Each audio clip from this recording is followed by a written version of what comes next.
दोस्तों स्वागत है आपका इनसाइट नॉलेज की एक और नई वीडियो में। और इस वीडियो में हम आपको इंडो पैसिफिक रीजन में हो रहे ऐसे डेवलपमेंट के बारे में बताने जा रहे हैं जिसने पूरे इंडो पैसिफिक रीजन का जोश हाई कर दिया है। इंडो पैसिफिक टर्म देने वाला और इस रीजन में सबसे ज्यादा इंटरेस्ट रखने वाला देश जापान है। अभी जापान के प्रधानमंत्री फ्यूमियो काशिदा ने अनाउंस कर दिया है कि वे इंडो पैसिफिक कंट्री के डेवलपमेंट के लिए इस रीजन में $75 बिलियन का इन्वेस्टमेंट करेंगे। वहीं एक दूसरी खबर यह आ रही है कि रशिया में इंडियन फार्मास्यूटिकल प्रोडक्ट का एक्सपोर्ट तेजी से बढ़ रहा है। मजे की बात तो यह है कि रशिया खुद भी चाहता है कि इंडिया का ये एक्सपोर्ट तेजी से बढ़े। तो आइए दोस्तों दोनों डेवलपमेंट को बारीकी से समझते हैं। अभी जापान के प्रधानमंत्री फ्यूमियो काशिदा भारत के दौरे पर हैं। नई दिल्ली में प्रधानमंत्री काशिदा ने घोषणा की है कि वे साउथ ईस्ट एशियन कंट्री के इकोनॉमिक डेवलपमेंट के लिए $75 बिलियन इन्वेस्ट करेंगे।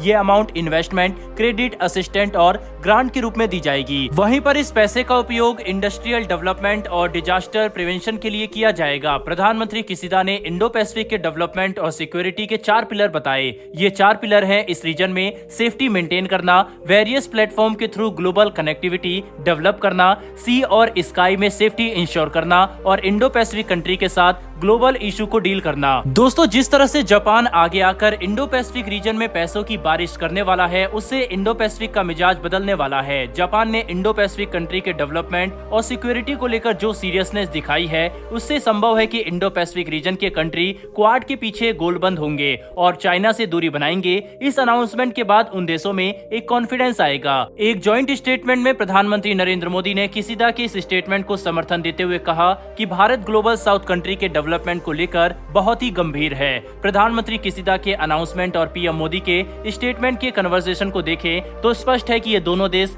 साउथ एशिया के पिछड़े देशों को कॉन्फिडेंस ऑफर कर रहे हैं ताकि ये देश चाइना के किसी भी ट्रैप में ना फंसे। एक जापानी ऑफिशियल ने कहा है कि काशिदा और मोदी दोनों चाहते हैं कि इंडो पैसिफिक रीजन में किसी भी प्रकार का कोई स्टेटस को ना चेंज हो। साथ ही दोनों देश चाहते हैं कि Indo Pacific region free, open, stable और रूल बेस्ड हो। एक जॉइंट स्टेटमेंट में प्रधानमंत्री नरेंद्र मोदी ने कहा कि भारत G20 और जापान G7 की मेजबानी कर रहा है। दोनों देश अपनी प्राथमिकता और हितों पर साथ साथ काम करने के उत्तम अवसर के रूप में इसे देख रहे हैं। इसी साल मई में जापान G7 की मेजबानी भी करेगा, जिसमें प्रधानमंत्री नरेंद्र मोदी को भी इनवाइट किया गया है। चाइना, जापान और इंडिया दोनों के लिए शेयर्ड चैलेंज है। जिस तरह से पीएम मोदी ने स्टेटमेंट दिया है, उससे संभव है कि इंडो पैसिफिक में इंडिया और जापान कुछ नया गेम आगे कर सकते हैं। जिस तरह से चाइना और रशिया का एग्रेशन बढ़ रहा है, वह सबसे बड़ा चैलेंज जापान के लिए ही बन रहा है, क्योंकि जापान चाइना और रशिया के साथ बॉर्डर शेयर करता है। इसीलिए जापान अब और अधिक तत्परता के साथ इंडो पैसिफिक में एक्टिव हो रहा है। बहरहाल दोस्तों बढ़ते हैं हमारी दूसरी खबर की तरफ। तो दोस्तों रूस यूक्रेन वॉर के बाद पश्चिमी देशों ने रूस को घुटने पर लाने के लिए कई हथकंडे अपनाए,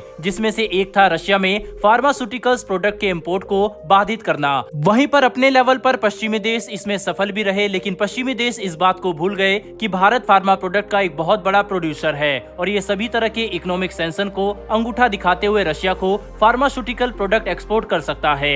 और भारत ने यही किया। जैसे ही पश्चिमी देशों ने रशिया को फार्मास्यूटिकल प्रोडक्ट एक्सपोर्ट करना कम किया, वैसे ही भारत ने इस अपॉर्चुनिटी को भुना लिया। इकोनॉमिक सर्वे 2021-22 की माने तो भारत दुनिया का तीसरा सबसे बड़ा फार्मास्यूटिकल इंडस्ट्री को होल्ड करता है। जेनेरिक दवाइयों के ग्लोबल सप्लाई में भारत की हिस्सेदारी 20% है। भारत जेनेरिक दवाइयों का सबसे बड़ा सप्लायर है। ऐसे में अब जो सिनेरियो क्रिएट हो रहा है, उसमें इंडियन फार्मा कंपनियों को रशिया में एक बहुत बड़ा मार्केट मिल रहा है। दरअसल पिछले दिनों इंडिया ने रशिया में जिस तरह की बड़ी मात्रा में सस्ता क्रूड ऑयल खरीदा और पश्चिमी देशों के प्रतिबंधों के कारण रुपए में पेमेंट किया है, उसके कारण रूस के पास बड़ी मात्रा में इंडियन करेंसी स्टोर हो गई है। इसीलिए रूस भी चाहता है कि इंडिया रशिया में अपना एक्सपोर्ट बढ़ाए, ताकि रशिया इंडियन करेंसी का उपयोग पेमेंट में करके उसका उपयोग करे। कुल मिलाकर देखें तो रशिया से हमने जो सस्ता क्रूड ऑयल खरीदा था, उसने अब ऐसी सिचुएशन क्रिएट कर दी है जो इंडियन एक्सपोर्ट को बढ़ाने में मदद कर रहा है। इसी वजह से भारत की फार्मास्यूटिकल लगातार ग्रो हो रहा है और भारत लगातार रूस को भारी मात्रा में दवाइयों की सप्लाई कर रहा है। बहरहाल दोस्तों इस वीडियो में इतना ही, लेकिन भारत और रूस की इस दोस्ती के लिए कमेंट बॉक्स में एक जय हिंद जरूर लिखिएगा। साथ ही अगर आपको यह इन्फॉर्मेशन और वीडियो पसंद आई हो तो वीडियो को लाइक करके